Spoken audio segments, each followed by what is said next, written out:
किसके बारे में पढ़ा बेटा? फ्यूल सेल के बारे में। तो दीज ऑल आर क्या है, हमने किसके बारे में पढ़ा? These all are 5 batteries. ठीक है, तो हमने ड्राई सेल पढ़ा था, मर्करी सेल पढ़ा था, लेड स्टोरेज बैटरी किया था, निकल कैडमियम सेल किया था, और आज हमने फ्यूल सेल किया था। ठीक है बेटा, अब last topic of this unit is corrosion. ठीक है, कोरोजन हमारा देखो बेटा क्या होता है। कोरोजन को बेटा हम हिंदी में कहते हैं संक्षारण। ठीक है, हम उसको क्या कहते हैं? संक्षारण। तो संक्षारण हमारा बेसिकली क्या होता है, तुमने 10th में पढ़ा होगा, तो किसी को याद है बेटा संक्षारण क्या होता है? ठीक है, कि हाँ जंग लग जाना भी उसी का ही एग्जाम्पल है बेसिकली। तो कि हाँ बोलो निकिता, बताओ। किसी चीज की उसमें आके जिस जंग लग जाना, गेट बाहर रखा तो वो सब निकल लेता है। हाँ अच्छा चलो, जंग लगना एक हमारा एग्जाम्पल है कोरोजन का। और एग्जाम्पल और किसी मेटल का? नहीं, वो हाँ वो उसका एक मेथड ऑफ प्रिवेंशन है। ठीक है, उसमें आएगा। अच्छा, और तुमने कभी और किसी मेटल को खराब होते हुए देखा है? जैसे लोहा तो तुम्हारे घर में, हमारे घर में देखो आयरन की बहुत सारी चीजें होती हैं। जंग लगना हम एक नॉर्मली देखते हैं, that is a common example of corrosion, rusting होता है ना जो। ठीक है, और कोई एग्जांपल नहीं देखा? अपनी मम्मी को चांदी की पायल पहनी नहीं देखा है ना? मेरी देख लिया करो, चलो मम्मी को नहीं देखा तो तुम टाइम के साथ साथ देखते होंगे चांदी कैसी हो जाती है हमारी, काली पड़ जाती है। ठीक है, तो वो ऐसे नहीं कहते कि सुनार ने खराब चांदी दी, उसने सही चांदी दी है अगर वो काली पड़ी है। ठीक है, काला पड़ना उसका क्या हो रहा है? कोरोजन हो रहा है। तांबे को देखा है, देखो मैंने इसकी अंगूठी भी पहन रखी है, इसको मैं थोड़े दिन के लिए छोड़ दो, शायद तुम देखोगे भी बीच बीच में इसमें थोड़ा थोड़ा ग्रीन ग्रीन आ रहा है। तो ग्रीन कोटिंग ऑन कॉपर, ठीक है, और ब्लैक कलर ऑफ हमारा सिल्वर जो ब्लैकिश होते चली जाती है, और जो हमारा आयरन के ऊपर ब्राउन कलर की कोटिंग पाउडर सा बनता है जो कि झड़ता भी चला जाता है। तो all 3 are the examples of corrosion. ठीक है, specially in case of iron we called it rusting, वहां पर हम इसको कहते हैं रस्टिंग। और सिल्वर के काले पड़ने को हम कहते हैं टर्निशिंग ऑफ सिल्वर, कि सिल्वर टर्निश हो गया, काला पड़ गया वो। ठीक है बेटा, और कॉपर के ऊपर ग्रीन कोटिंग जो हो जाती है, all 3 are the examples of corrosion. तो कोरोजन में बेसिकली क्या होता है, इसको कोरोजन को पता है एक और भी एक बड़ा अच्छा इसका वर्ड है, आई थिंक शायद मैंने नोट्स में हाँ लिखा हुआ है, इसको वीपिंग ऑफ मेटल भी कहते हैं। रो रही है बेचारा, धातु रो रही है कि मुझे खराब कर दिया किसी ने। ठीक है, क्योंकि हमें मेटल एज मेटल चाहिए ना, हमें तो आयरन एज आयरन ही चाहिए। बट अगर ऑक्सीजन ने आकर, मॉइस्चर ने आकर, कार्बन डाइऑक्साइड ने आकर उसको किसमें बदल दिया? उसकी ऑक्साइड में बदल दिया। ठीक है, अब ऑक्साइड वो काम नहीं करेगी ना हमारे लिए जो काम आयरन कर रहा था। जब हमारी ये ग्रिल लगी हुई है तो वो आयरन के फॉर्म में लगी हुई है, आयरन ऑक्साइड बनकर तो झड़ के नीचे गिर जाती है। ठीक है, तो मेटल खराब हो रहा है। The change of metal into unwanted material, जिस मटेरियल की हमें कोई चाहत नहीं थी, हमें जरूरत नहीं थी। प्रिया सुन रहे हो बेटा? ठीक है, तो जिस पदार्थ की हमें कोई आवश्यकता नहीं थी, ऐसे पदार्थ में बदल जाना किसी धातु का। ठीक है, धातु का अवांछनीय पदार्थों में बदलना संक्षारण कहलाता है। ठीक है, ये हमने हिंदी में 10th में किया था। तो conversion of metal into unwanted material by the attack of acid और बेस और ऑक्सीजन और मॉइस्चर, या इन प्रेजेंस ऑफ एयर भी हम कह सकते हैं।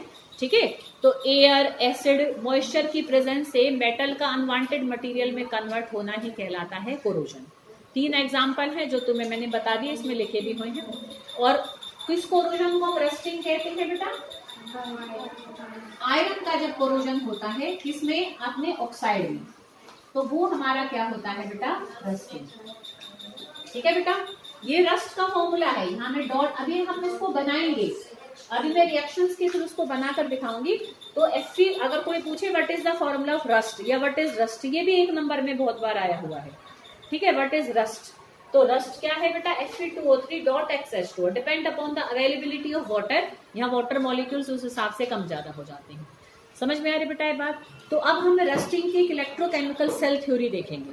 ठीक है, there is a electrochemical cell theory behind the rusting, कि रस्ट कैसे कैसे बनता है। ठीक है, तो वो हम वहां पर देखेंगे। एनोड क्या बिहेव कर रहा है, कैथोड क्या बिहेव कर रहा है, what is the electrolyte, what is an electrolyte there. ठीक है, तो वो सब हम यहाँ पर अभी देखने वाले हैं। तो electrochemical cell theory of rusting मुझे ध्यान नहीं है कभी आई है नहीं आई है, ठीक है, बट है सिलेबस में हम करते हैं। ठीक है, मैं थोड़ा यहाँ ब्रीफ में लिख दूंगी रिएक्शन को, शायद मैंने, मुझे लग रहा है नोट्स में मैंने 2-4 एक्स्ट्रा भी लिखे हुए हैं, तो वो डिपेंड करता है, तुम उसको इतना याद करो तो इतना याद करो। देखो तुम बताओ मुझे, रस्ट बेटा कब ज्यादा लगता है? जब पानी या एयर के हमारे कांटेक्ट में मेटल आ रहा हो, तब बेसिकली हमारी रस्टिंग प्रोसेस स्टार्ट हो जाती है, होती है ना बेटा। ठीक है, तो क्या होता है बेटा कि जैसे, और वो भी देखो अगर प्लेन सरफेस है तो इतना नहीं लगता, कहीं डिप्रेशन है, कहीं टूट फूट है, कहीं कटा पड़ा है, तब ऐसे वाले मेटल में हमारी जल्दी रस्ट बनती है। ठीक है बेटा, अब इसको ऐसे समझो जैसे कि भाई ये मेरा हमारा कोई फोल्डिंग पलंग पड़ा हुआ था, है ना, छत में छोड़ दिया हमने, तो वहां पर हमारा देखो कहीं कहीं ऐसे कट लग जाती है, तो पानी आकर थोड़ा बहुत इकट्ठा हो जाता है, या वैसे मॉइस्चर है एयर में। तो वाटर को कार्बन डाइऑक्साइड भी है बेटा एयर में, तो पहले वाटर और CO2 मिलकर ना बेटा एक एसिड बना लेती है, that is carbonic acid, weak acid. ठीक है, इसको कार्बोनिक एसिड कहते हैं, कार्बोनिक एसिड। ठीक है बेटा, ऐसी ही देखो बेटा, अच्छा अब ये हमारी टूटेगी, ये अपने आयंस देगी, चाहे वीक इलेक्ट्रोलाइट है पर अपने कुछ तो डिसोशिएट होगी, तो यहाँ पर देखो एक तो कार्बोनेट आयन बनेगा और ये H पॉजिटिव आयन बनेगा। फिर जो वाटर है, वाटर भी उसमें भी थोड़ा डिसोसिएशन होता है, वीक इलेक्ट्रोलाइट है पर थोड़ा बहुत, तो क्योंकि स्लो प्रोसेस है, ऐसे थोड़ा कि मैं आज मैंने ग्रिल ला के लगाई कल वो झड़ गई रस्ट बन के, इतनी जल्दी भी नहीं होता, it is a very long process, सालों ले लेती है, महीनों ले लेती है, डिपेंड करता है उसको कितना अवेलेबल है, पर एक दिन में तो रस्ट नहीं लगेगा। ठीक है ना बेटा, तो वाटर भी हमारा देखो टूटेगा और H पॉजिटिव आयन और अपने OH नेगेटिव आयन देगा। क्लियर बेटा, अरे बात समझ लो। अब हमारा देखो एनोड हमारा कौन बिहेव करेगा, कैथोड कौन बिहेव करेगा। एनोड हमारा लोहा की बिहेव करेगा, आयरन को डिपेंड करता है, जब ये आयंस मिलने लग जाएंगे तो इनसे कोई खींचने की कोशिश करेगा। अब क्योंकि आयरन हमारा ज्यादा इलेक्ट्रोपॉजिटिव है, तो अगर कोई नॉन मेटल आकर उससे खींचना चाहेगा तो वो अपना देगा इलेक्ट्रॉन। ठीक है, तो बस इन रिएक्शंस को देख लेते हैं। ठीक है, तो हमारा आयरन एनोड पर हमारा क्या रिएक्शन होगा बेटा, Fe2 पॉजिटिव बनेंगे by the loss of 2 electron. ठीक है बेटा, अच्छा और कैथोड पर हमारा देखो बेटा क्या रिएक्शन होगा, कैथोड पर, कैथोड हमारा देखो बेसिकली बिहेव करेगा ऑक्सीजन। ठीक है, ऑक्सीजन H पॉजिटिव आयंस की प्रेजेंस में और इलेक्ट्रॉन ले लेगा। अब क्योंकि देखो 2 ऑक्सीजन है तो फिर हम यहाँ 4 इलेक्ट्रॉन करें, यहाँ पर भी मैं इसको 4 कर देती हूँ, फिर इसको भी यहाँ 2 कर देती हूँ और इसको भी 2, ताकि 4 से 4 हम काट दें। ठीक है, और यहाँ पर हमारा ये बनाएंगे वाटर, तो वाटर 2 तो बनेगा ही, तो मैं इसको पहले 4 कर दूँ, क्योंकि 2 ऑक्सीजन है तो 2 वाटर तो बनेंगे है ना। तो ये हमारा मैंने नेट रिएक्शन किसका बनाया, कैथोड का। ठीक है भाई, ऑक्सीजन है देखो O2 है, एक ऑक्सीजन 2 इलेक्ट्रॉन लेता है ना, तो 2 ऑक्सीजन 4 लेगा। अब 4 अगर मैं यहाँ पानी बनाऊंगी तो 2 ऑक्सीजन तो 2 वाटर में आएंगे ना, तो यहाँ 2 करने के लिए, इसलिए मैंने यहाँ पर फिर पहले 4 करके लिखा। ठीक है बेटा, तो अब मैं इसका नेट रिएक्शन बनाऊं तो देखो बेटा क्या बनेगा, 4 इलेक्ट्रॉन से 4 इलेक्ट्रॉन कट जाएंगे। यहाँ मैंने छोटा किया है, वहां मैंने थोड़े उसके अंदर भी ये स्टेप भी अलग अलग में जाकर होता है, तो वो मैंने यहाँ लिख दिया था, बट कोई इतनी जरूरत नहीं है, तुम ब्रीफ कर लेना। ठीक है, तुम वीडियो देखकर वहां से अपना स्क्रीनशॉट ले लेना चाहे अगर नहीं नोट कर रहे हो। तो अब तुम देखो बेटा यहाँ पर ये ऑक्सीजन और ये हमारे 4H पॉजिटिव आयन, और यहाँ पर हमारा क्या बन जाएगा फिर ये 2Fe2 पॉजिटिव प्लस 2H2। तो ये हमारा नेट क्या बना, एक सेल रिएक्शन बना। ठीक है, देखो इसमें भी नेट सेल रिएक्शन हमारा यही निकल के आ रहा है, ये मैंने फर्दर यहाँ स्टेप्स में कर रखा था बस। ठीक है बेटा, 4H पॉजिटिव आयन ही ले रहे हैं ना, हाँ हम नेट हमारे लास्ट में यही आ रहे हैं। तो अब तुम देखो बेटा ये जो हमारे, फिर इसके बाद हमारा क्या प्रोसेस होगी कि Fe2 पॉजिटिव हमारे जो बने, तो और ऑक्सीजन भी उसको मिल ही रही है, मिल रही है ना बेटा, तो ऑक्सीजन के साथ मिलकर आयरन हमारा, और वैसे तो H पॉजिटिव आयन हमारे, देखो यहाँ पर आयरन है, पर अब जो मैं रिएक्शन ले रही हूँ उसमें ये, इसके बाद अब 1-2 रिएक्शन और हुए to form Fe2O3 ferric oxide बनाने के लिए। तो अब ये रिएक्शन है, याद रखने के लिए याद रखना, बस एक में इसमें हमारा Fe और इसमें Fe2 पॉजिटिव आ जाएगा, यही है, इतने ही H पॉजिटिव आयन आएंगे, पर हमारा यहाँ पर क्या बन जाएगा बेटा, Fe2O3। ठीक है, आप यहाँ पर इसको शायद मुझे बढ़ाना पड़ेगा, 3 को 2 करेंगे तो इनको बढ़ाते चले जाओ ना, बस बैलेंस कर लेना। ठीक है, तो यहाँ पर हमारे ऑक्सीजन, वाटर तो नहीं, वाटर भी हमारा बनेगा इसमें। ठीक है ना, तो वाटर, और देखो तो आई थिंक हमारा ये मतलब मेन इसमें ना तुम्हें Fe2O3 को बनाकर दिखाना है, जो कि हमारा इन तीनों के कॉम्बिनेशन से बनेगा, ठीक है। तो Fe2O3 बनेगा हमारा बेटा, और क्या बन जाएगा, वाटर बनेगा, ठीक है बेटा। तो अब जब हमारे यहाँ पर बैलेंस कर लेना, जैसे यहाँ ऑक्सीजन देखो ज्यादा आ रही है ना, यहाँ पर मैं इसको 2 कर दूं, तो ऑक्सीजन फिर यहाँ पर भी मैं 4 कर दूं, क्योंकि देखो 6 और 2 वहां, तो 8 हो जाएंगे। आप ठीक है बेटा। तो ये क्या बन गई हमारी फेरिक ऑक्साइड। अब यही फेरिक ऑक्साइड को अब जितने H2O मिलेंगे उस हिसाब से फिर ये क्या बना लेगा, hydrated ferric oxide, that is Fe2O3 तो ये हमारा क्या बना बेटा, रस्ट, ठीक है बेटा। तो पहले ये रिएक्शन लिखने, फिर ये एनोड का कैथोड का ये नेट सेल रिएक्शन, इस रिएक्शन से फेरिक ऑक्साइड बना, और फिर यहाँ से हमारा हाइड्रेटेड फेरिक ऑक्साइड बना। बताओ कोई दिक्कत बेटा किसी को, कोई प्रॉब्लम, ठीक है। तो ये हमारी इलेक्ट्रोकेमिकल सेल थ्योरी। अच्छा तुमने कभी ऑब्जर्व कराओ ना कराओ, मैंने करा है, हमारे सच में ही छत पर एक फोल्डिंग पलंग पड़ा हुआ था। तुम अब इतना सिंपल बात सोचना कि इलेक्ट्रॉन निकल रहे हैं, एक दूसरा पार्ट इलेक्ट्रॉन ले रहा है, मतलब उसी फोल्डिंग में ही कोई एक हिस्सा एनोड बिहेव कर रहा है और कोई एक हिस्सा कैथोड बिहेव कर रहा है।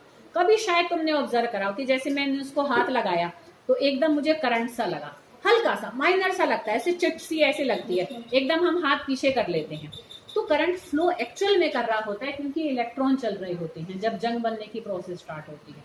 तो चांस की बात है कि हमने ऐसे एरिया पर हाथ रख दिया कि हमें वो माइल्ड जो करंट है वो हमें फील भी हुआ, ठीक है। जब मुझे नहीं पता था कि मैं कई बार छोटे बच्चे डर भी जाते थे, हाई इसमें करंट आ गया, पर अब हमें उसका लॉजिक पता है कि वो करंट कहाँ से क्यों और कैसे आता है। अरे बेटा बात समझ में। तो this is electrochemical cell theory of rusting. छोटा सा थोड़ा सा पार्ट बचा है कि बस कि कौन से फैक्टर्स प्रोमोट करते हैं रस्टिंग को। देखो मॉइस्चर ज्यादा हो, स्ट्रेन्स हो, अगर स्क्रैचेस हो हमारे सरफेस के ऊपर, ठीक है, साल्टी वाटर हो, क्योंकि अगर मान लो जैसे नमक वमक डाल दो तब देखना बहुत जल्दी जंग लगेगा, क्योंकि आयंस क्या करते हैं, करंट की फ्लो को और बढ़ा देते हैं, तो और जल्दी जल्दी से इलेक्ट्रॉन्स का आना जाना स्टार्ट हो जाएगा और रस्टिंग प्रोसेस फास्ट हो जाएगी, ठीक है बेटा। जितनी इम्प्यूरिटीज हो हमारे सरफेस पर, जितना मॉइस्चर उसको अवेलेबल हो, ये सारी चीजें क्या कर देती हैं, कोरोजन को बढ़ा देती हैं। बड़ा सिंपल सा क्वेश्चन आता है, तुम बनाकर भी लिख सकते हो कि what are the factors which can promote rusting in our given iron sample, ऐसे करके, ठीक है। तो तुम इसमें अपने मैंने पॉइंट्स में भी लिखा हुआ है, तो उन सबको तुम इजीली कर सकते हो।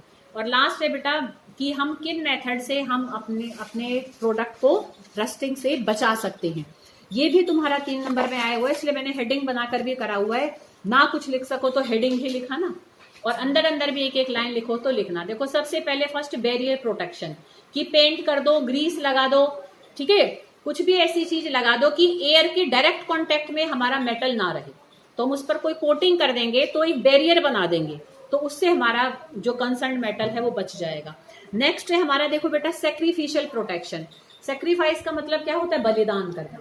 तो यहाँ पर हमारा मेटल इसलिए कोरोड हो रहा है, उसकी कोरोजन इसलिए हो रही है क्योंकि वो एनोड बिहेव कर रहा है, तो हम मेटल के साथ साथ ऐसे छोटे छोटे पीसेस ऐसे मेटल के बांध दें जो उससे भी जल्दी इलेक्ट्रॉन दे देता है, तो वो दूसरा बेचारा अपना बलिदान करता रहेगा, उसका वो एनोड बिहेव करता रहेगा, इलेक्ट्रॉन देता रहेगा। हमारा मेटल जब इलेक्ट्रॉन देना ही शुरू नहीं करेगा तो क्या है, कोरोजन भी नहीं होगा। तो कई बार ऐसे छोटे छोटे ना मैग्नीशियम के पीसेस बांध देते हैं बेटा, जैसे जो अंडरग्राउंड हमारे आयरन के पाइप्स होते हैं ना बेटा, उसमें भी कई बार ऐसे जगह जगह छोटे छोटे पीसेस डाल देते हैं, ताकि वो हमारा वो खुद हमारा कोरोड होता रहे, और उसको हम इलेक्ट्रिकल प्रोटेक्शन, देखो 2 बातें, एक सैक्रिफिशियल प्रोटेक्शन, एक इलेक्ट्रिकल प्रोटेक्शन। सैक्रिफिशियल प्रोटेक्शन में तो हम कोटिंग ही कर देते हैं, जैसे जिंक की कोटिंग कर दी आयरन के ऊपर, तो उस प्रोसेस को गैल्वेनाइजेशन भी कहते हैं। कई बार 1 नंबर में व्हाट इज गैल्वेनाइजेशन भी आ जाता है, कि coating of zinc on iron to protect it from corrosion rusting is called galvanisation. तो जब हम कोटिंग कर देते हैं दूसरे मेटल की, उसको तो सैक्रिफिशियल प्रोटेक्शन कहते हैं। और जब हम उससे ज्यादा इलेक्ट्रोपॉजिटिव मेटल को ऐसे पीसेस में जगह जगह बांध देते हैं, जैसे कि अंडरग्राउंड पाइप्स में बांध देते हैं मैग्नीशियम के पीसेस को, बुक में फिगर भी है, तो उससे क्या हो जाता है, मैग्नीशियम एनोड बिहेव करेगा, आयरन कैथोड बिहेव करेगा। तो आयरन को कैथोड बिहेव कराकर भी हम उसको रस्टिंग से बचा सकते हैं, क्योंकि जब वो कैथोड बिहेव करेगा तो इलेक्ट्रॉन नहीं दे रहा, लेता रहे बेशक, लेने में वो कोई पाउडर नहीं बना रहा, कुछ ऐसा नहीं बना रहा जो झड़ जाए। लास्ट हमारा होता है, देखो बेटा, using anti rust solution. Anti rust solution बेटा क्या होते हैं, ऐसे एल्कलाइन सोल्यूशंस होते हैं।